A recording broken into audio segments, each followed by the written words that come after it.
Good morning to all. I welcome you all to this didactic program, Thirukkuralodu Naam, attending in fact with a noble desire to reach the seat of grace in life by practicing the ethical values of Thiruvalluvvar.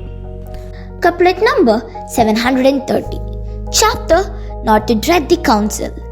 In a school, both Ramu and Somu studied in the same class, while Ramu was more intelligent and used to score first rank. Hence, teachers had a special respect for Ramu. But Somu was an average student and he was conducted as he was. The school management took steps to celebrate the annual day function.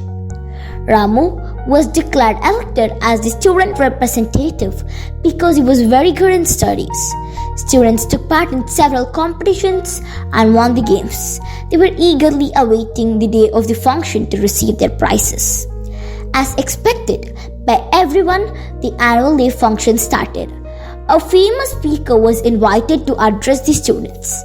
After giving away the prizes to the winners of the competitions, the special guest started giving his speech.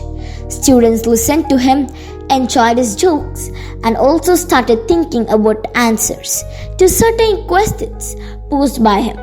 He asked a question to the audience and said him that one who answered his question would be awarded with the best prize at the dais.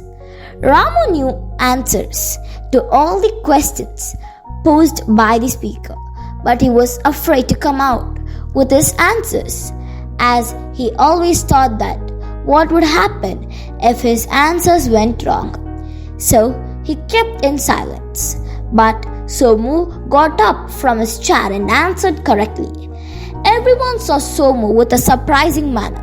The special guest called him to the stage and gave him prizes. After the annual day function came to the close, teachers and students congratulated Somu for his timely answer. Ramu, who knew the answer but could not spell out due to his hesitating attitude, regretted too much for his state. One who gets afraid of facing an assembly, despite knowing well all matters, will be compared to the person without life. Our Saint Tamil poet Thiruvalluvvar explains about this in Thirukkural as follows. Ulareninum illarodu oppar kalananji katra sela solladavar. I recite. Ulareninum illarodu oppar kalananji katra sela solladavar. Getting afraid of assembly is foolish. Braving ourselves to face an assembly is sublime. Thank you very much indeed. Nandri Vanakkam.